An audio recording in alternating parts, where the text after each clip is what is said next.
Hai, Assalamualaikum. Apa khabar semua anak-anak? Hari ini kita akan meneruskan lagi bab 3 nutrisi, tetapi topik yang berlainan dengan minggu lepas. Jadi apa kata jom kita sama-sama teruskan topik kita pada hari ini, iaitu kita akan mempelajari tajuk gizi seimbang. Pertama sekali kita perlu mengetahuilah apakah maksud gizi seimbang. Jadi jom kita lihat apakah takrifan gizi seimbang. Gizi seimbang ini sebenarnya satu kaedah ataupun satu cara pemakanan yang kita perlu lakukan dengan mengambil kira semua jenis kelas makanan yang diperlukan oleh tubuh badan kita dalam kuantiti yang betul lah. Jadi mungkin anak-anak pun pernah mendengar orang sebut diet. Jadi inilah sebenarnya yang dikatakan sebagai diet yang seimbang. Diet itu tidaklah bermaksud kita nak menghadkan jumlah makan yang kita makan. Tetapi dalam istilah yang sebenar, diet itu adalah gizi seimbang, di mana gizi seimbang ini adalah pemakanan yang kita perlu ambil yang mana kandungan makanan yang kita ambil itu mengandungi semua kelas makanan yang diperlukan oleh tubuh badan kita dalam kuantiti yang betul. Apabila menyebut semua kelas makanan, bermaksud dalam makanan yang kita ambil mestilah ada kelas makanan yang telah kita pelajari, iaitu karbohidrat, protein, apa lagi, lemak, vitamin, kita belajar lagi mineral, kita ada pelawas dan kita ada air. 1, 2, 3, 4, 5, 6, 7 kelas makanan ini perlu ada dalam makanan yang kita makan, yang mana kuantitinya mesti betul lah. Jadi kalau kita lihat ada contoh, kita selalu makan nasi itu banyak. Nasi itu adalah karbohidrat. Jadi nasi penuh satu pinggan, tetapi sayurnya sedikit. Itu cara yang salah. Jadi kalau kita ikut gizi yang seimbang, kuantiti makanan itu mesti betul. Sebagai contoh, kita lihat di sini pinggan sihat. Di mana pinggan sihat ini adalah satu model yang telah disediakan oleh Kementerian Kesihatan Malaysia sebagai panduan untuk seseorang mengamalkan gizi yang seimbang. Apakah pinggan sihat itu? Kalau anak-anak, cikgu rasa mungkin pernah dengar dengan perkataan suku-suku separuh ini. Ini orang diet ni memang mengamalkan suku-suku separuh. Di mana dalam pinggan itu kandungan karbohidrat hanya diambil suku pinggan saja. Begitu juga dengan kandungan protein. Perlu suku pinggan saja, dan separuh pinggan yang lain mestilah diisi dengan buah-buahan dan sayur-sayuran. Inilah yang dinamakan suku-suku separuh, iaitu model ini telah diperkenalkan oleh Kementerian Kesihatan Malaysia sebagai panduan untuk orang yang nak diet lah. Senang cerita. Sebab gizi seimbang tu kita cerita macam diet lah. Diet yang seimbang. Jadi diet seimbang ini anak-anak, dalam satu pinggan makanan kita ambil suku saja karbohidrat, suku saja protein, dan selebihnya separuh lagi itu kita ambillah buah-buahan dan sayur-sayuran. Lebihkan kepada buah-buah dan sayur-sayuran. Okey, kita panggil suku-suku separuh. Kita tengok slide yang seterusnya. Jadi makanan yang kita makan ini perlulah mengikut piramid makanan. Ini adalah piramid makanan. Cikgu rasa anak-anak telah pun familiar dengan piramid makanan ini. Di mana piramid makanan dia ada 4 level. Satu level, 2, 3 dan 4. Level yang paling bawah sekali ini adalah jenis kelas makanan karbohidrat, yang mana kita perlu ambil dalam kuantiti 4 hingga 8 sajian sehari. Level yang kedua, sayur-sayuran dan buah-buahan. Level yang ketiga terdiri daripada produk susu, tenusu, susu, ikan, ayam, daging dan kekacang. Dan level yang paling atas sekali kalau anak-anak lihat, kuantitinya adalah yang paling sedikit ditunjukkan di situ kerana ia terdiri daripada kelas makanan lemak lah, dan bergula serta garam kat situ. Jadi, kalau kita tengok piramid makanan ini, bahagian atas sekali perlu ambil dalam kuantiti yang sedikit lah. Sebab dia, kalau diambil dalam keadaan berlebihan, dia boleh menyebabkan penyakit lah. Seperti penyakit apa? Kalau lebih makan gula, kenalah diabetes. Lebih makan garam, kenalah penyakit apa? Darah tinggi dan penyakit-penyakit lain lah. Kalau terlebih lemak mungkin akan dapat obesiti. Okey anak-anak. Jadi seterusnya kita akan melihat pula faktor-faktor yang mempengaruhi gizi seimbang. Ada 6 faktor yang mempengaruhi gizi seimbang. Kita kena tengok faktor pertama saiz badan. Faktor kedua umur. Faktor ketiga pekerjaan. Faktor keempat jantina. Faktor kelima keadaan kesihatan. Dan yang terakhir adalah iklim. Kita akan lihat satu persatu penerangan berkaitan dengan faktor-faktor yang mempengaruhi gizi seimbang ini. Jadi faktor yang pertama berkaitan dengan saiz badan. Jadi orang yang macam mana perlu lebih tenaga anak-anak. Perlu makan banyak lah dengan kata lain. Kita tak nak sebut lah makan banyak. Jadi orang yang mempunyai saiz yang besar perlu mengambil kuantiti makanan yang lebih. Kerana apa? Kerana mereka ini, orang yang saiz besar ini memerlukan lebih banyak tenaga berbanding dengan orang yang mempunyai saiz badan yang lebih kecil. Itu faktor pertama yang mempengaruhi gizi seimbang. Orang badan besar kena ambil lebih makanan. Kuantiti makanan yang lebih. Tapi kita kena ingatlah, kuantiti makanan yang kita ambil itu mestilah mempunyai 7 kelas makanan yang kita belajar dan diambil dalam kuantiti yang betul. Okey? Jadi, yang kedua, faktor umur. Umur yang macam mana yang perlu makan lebih? Cuba anak-anak fikirkan. Jadi, antara dua orang di dalam gambar ini, kita melihat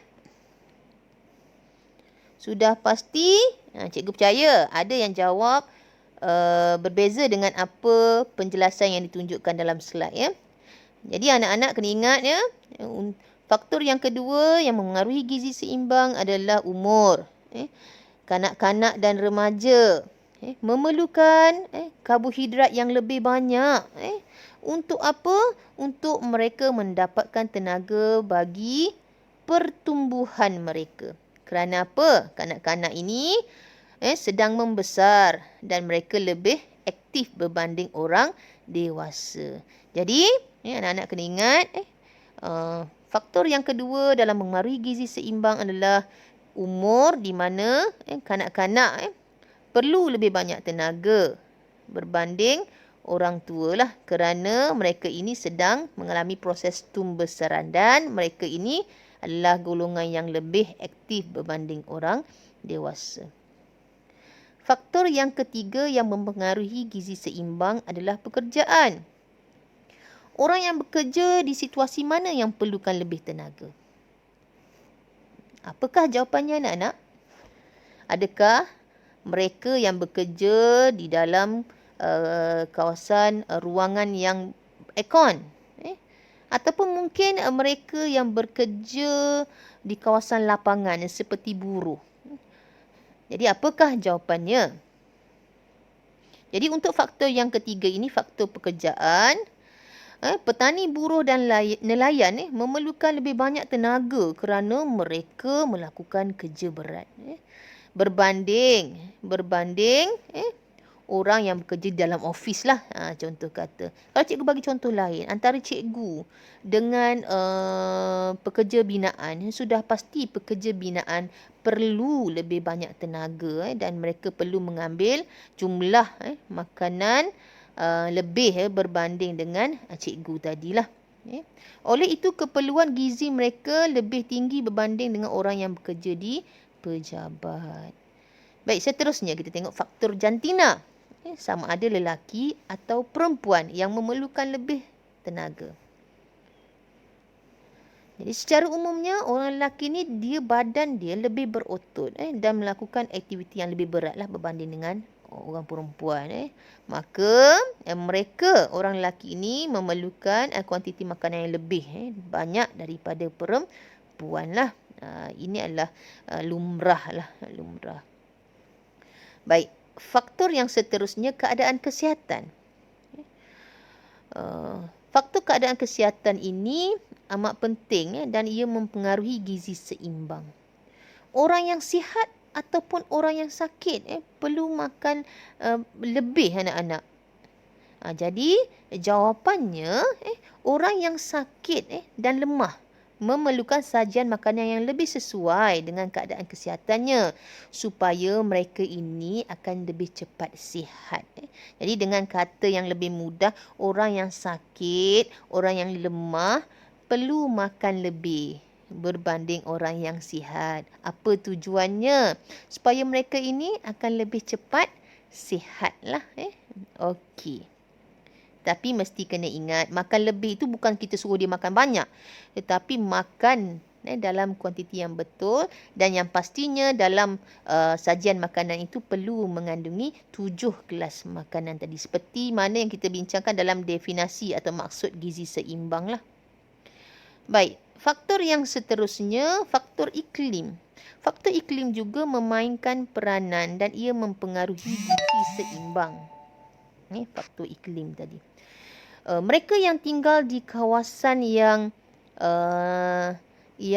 lebih sejuk, seperti gambar inilah. Mereka yang tinggal di kawasan yang beriklim sejuk anak-anak akan lebih cepat kehilangan haba berbanding orang yang tinggal di negara panas. Oleh sebab itu, orang yang tinggal di kawasan yang beriklim sejuk memerlukan lebih banyak tenaga. Sebab apabila kita tinggal di kawasan yang sejuk, kita akan lebih banyak menggigil. Dan bila menggigil, itu adalah satu keadaan kita berhibernasi. Cikgu tuliskan sekejap di sini. Hibernasi. Proses hibernasi ini menyebabkan kita akan kehilangan haba ke persekitaran dengan lebih banyak lah.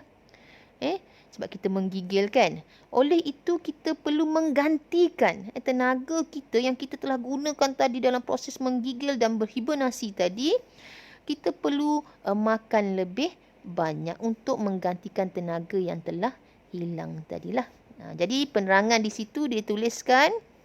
Oleh itu mereka yang tinggal di kawasan beriklim sejuk ini memerlukan kuantiti makanan yang lebih lah untuk mengekalkan suhu badan dia. Sebab dah banyak terbebas ke persekitaran, maka perlu diganti balik dan mereka perlu makan dengan kadar yang lebih banyak berbanding orang yang tinggal di kawasan iklim yang panas lah. Jadi kalau kita ambil contoh kalau musim sejuk, kita pun kalau musim tengkujuh kita banyak menggigil kan sejuk. Cikgu cerita pengalaman cikgu tinggal di yang asal daripada orang Pantai Timur. Hujung tahun saja musim tengkujuh anak-anak.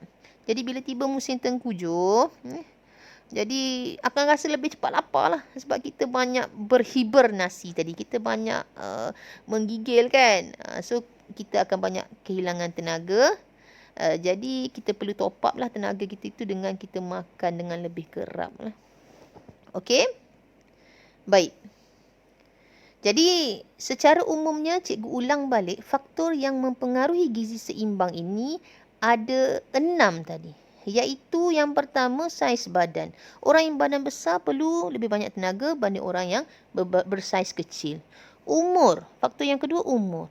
Umur ini mereka yang umurnya lebih muda atau kanak-kanak memerlukan lebih banyak tenaga berbanding orang dewasa atau orang tua.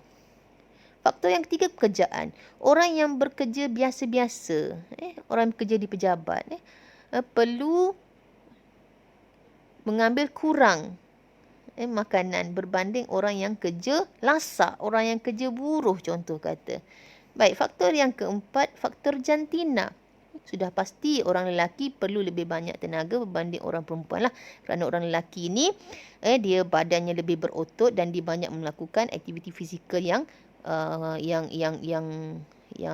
aktiviti fizikal yang berat. Okey, faktor yang keempat yang mengaruhi gizi seimbang, yang kelima yang mengaruhi gizi seimbang adalah keadaan kesihatan.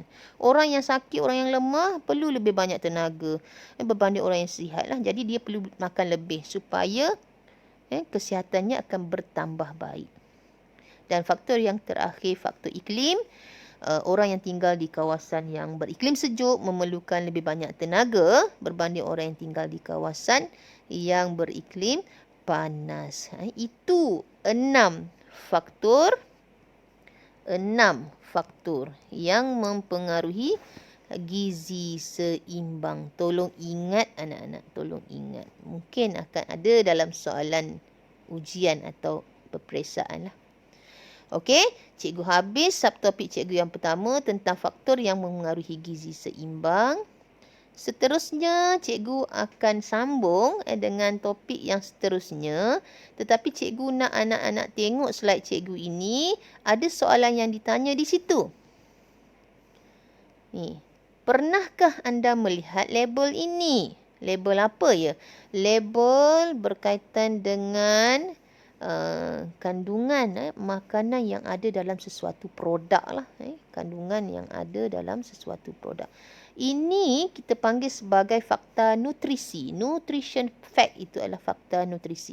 Apakah kandungan yang ada dalam sesuatu makanan yang kita ambil lah. Ada dilabelkan pada kotak ataupun botol makanan yang kita beli. Jadi pernah kan? Mungkin semua pernah melihat. Tapi apa tujuan label ini anak-anak? Tujuan label itu adalah untuk menggambarkan tentang nilai kalori makanan yang kita ambil. Apa itu nilai kalori makanan? Sebenarnya apa yang ada pada nutrition fact tadi, label makanan tadi, ia sebenarnya mengandungi, ia menggambarkan beberapa kelas makanan asas, iaitu karbohidrat, protein dan lemak. Ketiga-tiga kelas asas ini menghasilkan kuantiti tenaga yang berbeza apabila dibakar. Dibakar tu maksudnya apabila diproses dalam badan kita. Jadi nilai kalori makanan ini merupakan jumlah tenaga yang dibebaskan apabila 1 gram makanan dibakar dengan lengkap di dalam badan dan disebut sebagai nilai tenaga atau nilai kalori. Jumlah tenaga yang dibakar ini diukur dalam unit kalori ataupun unitnya adalah joule. Jadi, kita dapat buat conclusion sedikit. Kita tulis tenaga, unit tenaga boleh jadi dalam kalori ataupun dalam joule. Ingat tu anak-anak, tenaga unitnya ada 2, kalori ataupun joule.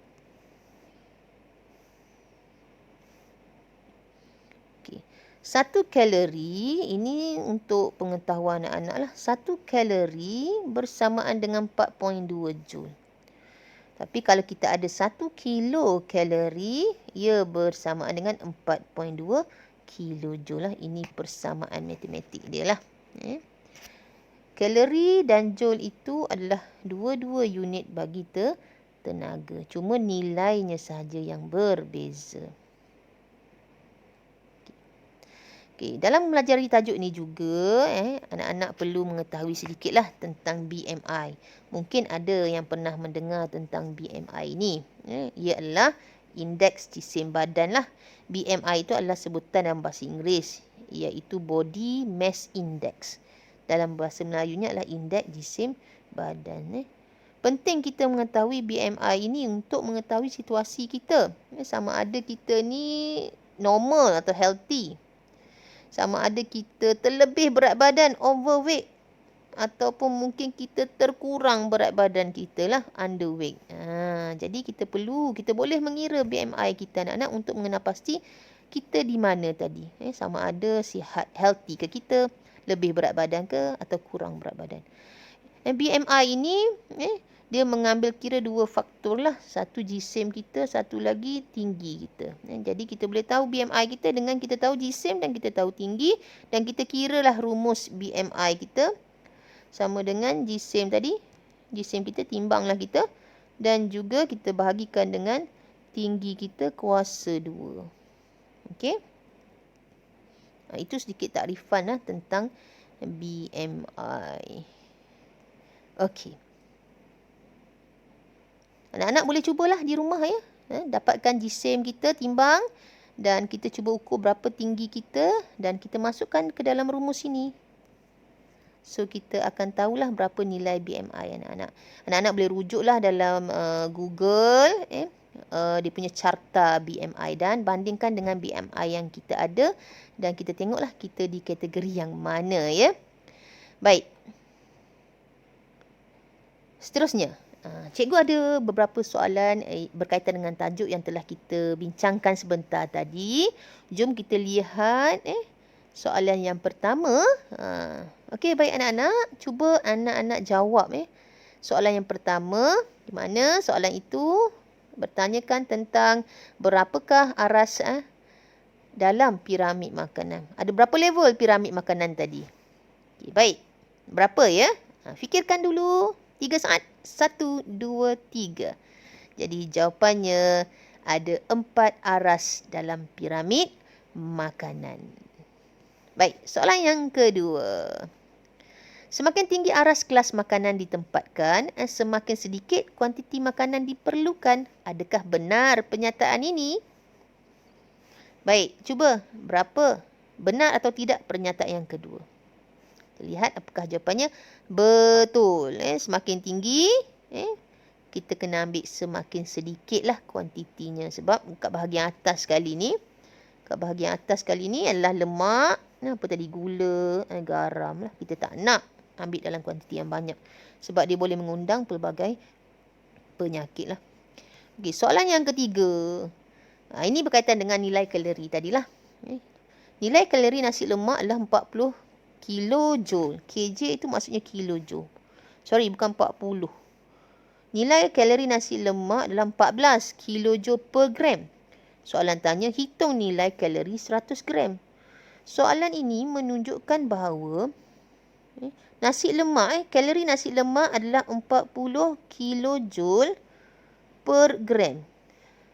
Maksud 14 kilojoule per gram ini adalah 1 gram tenaga yang dibakar bersamaan dengan 14 kilojoule. Jadi dia kata, 1 gram, cikgu kira semula kat sini. 1 gram bersamaan dengan, per gram itu maksudnya 1 gram lah.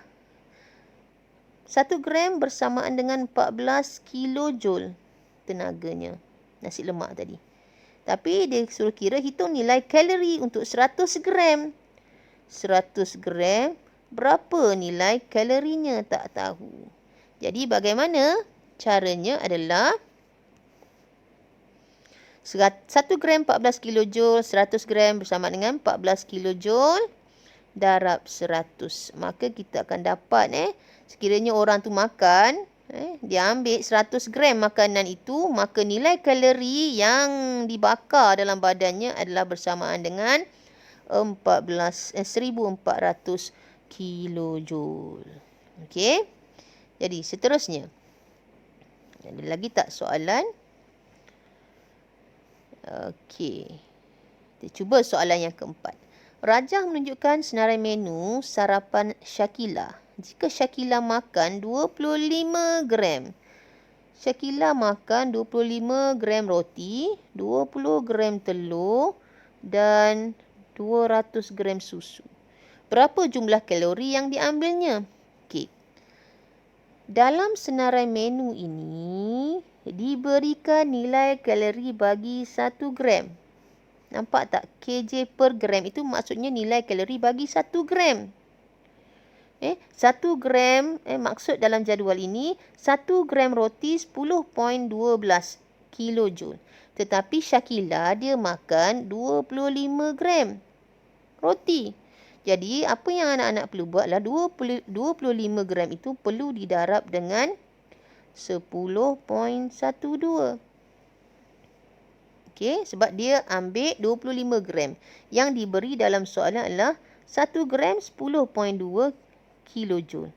Shakila makan 25 gram. Okey.